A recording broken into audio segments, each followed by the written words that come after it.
Now, Meghan McCain somehow found a way to make herself the victim of President Trump's attacks against Representative Ilhan Omar.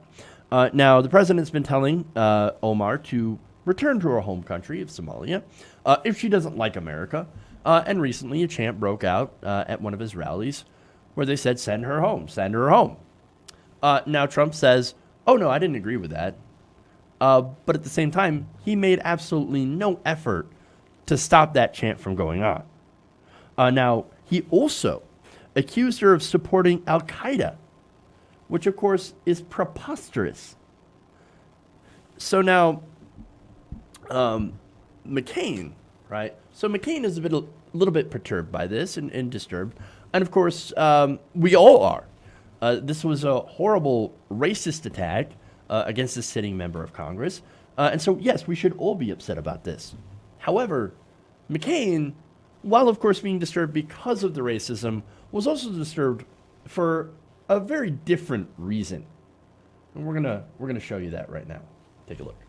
This one is, I don't know what to say about this one. Look, it was really dystopian. Yeah, it's not. it's crazy. I was trying to go out to dinner and ignore politics. My family's in town, and came home and saw it on Twitter and then saw it on TV. And she tries to ignore politics, by the way. She not at all interested. She was out to dinner, tried to avoid it, but she just couldn't help but see it on TV. Oh my goodness, these anti-Semitic attacks spoiled my dinner. Oh. Well, you know, it could go to impact Omar's life. But no, let's just worry about Meghan McCain and her inability to forget politics while going out for dinner with her family. Meghan McCain is literally the embodiment of white entitlement. While she has the luxury, of course, being able to avoid politics, people like Omar, who are brown, black, Asian, Native American, etc., they cannot literally get away from the effects of politics. Especially from the racists that are emboldened by not only the Democratic Party's weaknesses, but of course, Donald Trump's rhetoric. But now, of course, she's going to actually go into complain about why she's so upset about Trump's rhetoric. Take a look. Fire that was my interview on Seth Meyers knows that I've been one of Ilhan Omar's most vocal critics on her policy regarding Israel, regarding some of her comments that I and many others interpreted as anti-Semitic. But the problem right now is you're taking away my agency to criticize her policy because you're making this so much about race, xenophobia, racism. I think anytime you're hitting in a territory where you're telling any American citizen who is of a different color than you are to send them back, I too didn't think this was something that I would see in my country, especially when we're going into 2020. And let me tell you, Republicans right now, we may be in power and have popularity and Trump's numbers may be real high, but let me tell you, it's my generation that's going to answer for this. Try selling conservatism to a younger generation when all they see is this kind of crap on TV. Feels so bad for Meghan McCain. Oh, I can't sell conservatism to people so that I continue to keep my tax cuts and be richer. I mean, can't do that when all we see is this crap. Oh my God. Is there anything that Meghan McCain will not make about herself? Anything at all? Again, we're talking about horrible attacks against 4 female congresswomen of color and the dangers going along with that rhetoric, because it is dangerous rhetoric. And she's saying, this is making it really hard for me to make my case for conservatism. It's taking away my agency. Oh my God. I can't talk policy. Does Meghan McCain ever talk policy, actual policy? No. Her response to anything that Omar and the rest of the squad talk about is, that's socialism and bad. You're going to end up eating rats like Venezuela. No, she doesn't know anything about policy. Nothing, so spare me. And absolutely ridiculous, man. Now, later on in the segment, she also complained that Rashida Tlaib had suggested that Speaker Nancy Pelosi had encouraged the president by going along with accusations that she and Omar were anti-Semitic. Quote, clearly they're feeling threats from all the way around, said McCain, who repeatedly accused the pair of being anti-Semitic for calling out lobbyist groups for doing what they're supposed to do. Lobby. But she says they're blaming Nancy Pelosi for sort of opening the channels for Trump, and I wish we could all take a collective breath. roll all of this back, and then we can fight about policy on The View all day long. Again, policy? See, here's the thing. What Meghan McCain doesn't understand, and there's a lot she doesn't understand, this isn't about, oh, I disagree with you on this policy. That's not what Republicans and Democrats have been fighting about. No. When it comes to policy positions, corporate Democrats generally agree with Republicans on economic policy. There's not a whole lot of disagreement there. Corporations get more money. We lower taxes for companies, and corporate Democrats will throw in a middle-class tax cut, right? While saying, ooh, no, we're going to have to make a grand bargain to cut Social Security and Medicare.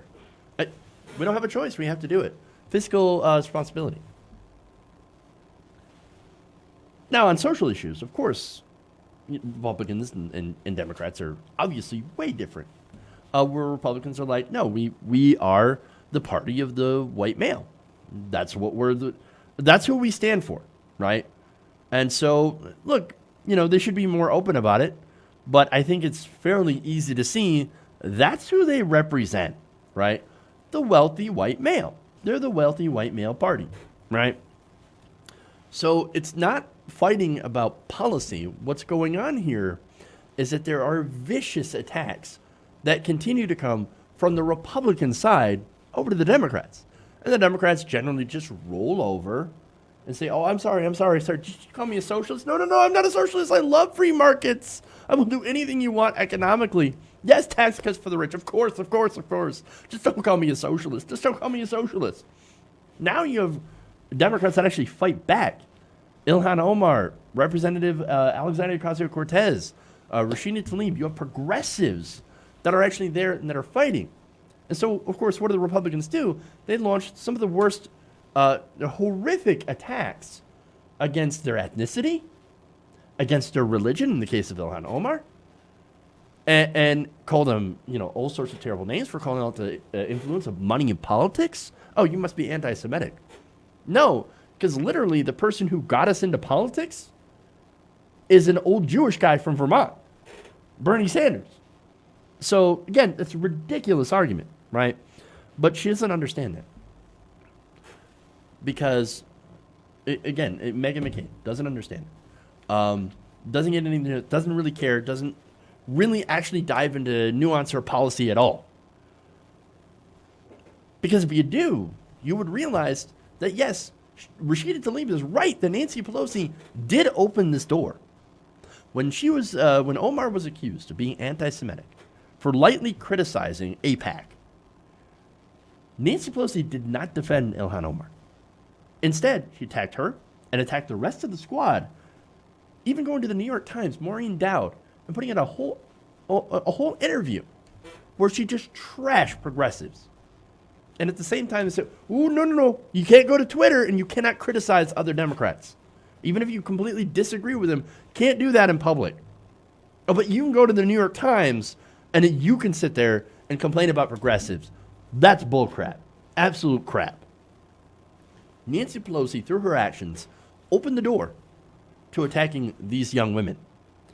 Donald Trump, of course, is going to charge right through it, like a bull in the china shop. Look, Nancy Pelosi is not the resistance. She is the assistance to Donald Trump. And Meghan McCain, well, you know what she is. She just can't help but talk about both herself and her dad. She is the picture of narcissism. Hey guys, hopefully you enjoyed that free video. Now I'm going to have to ask you a favor.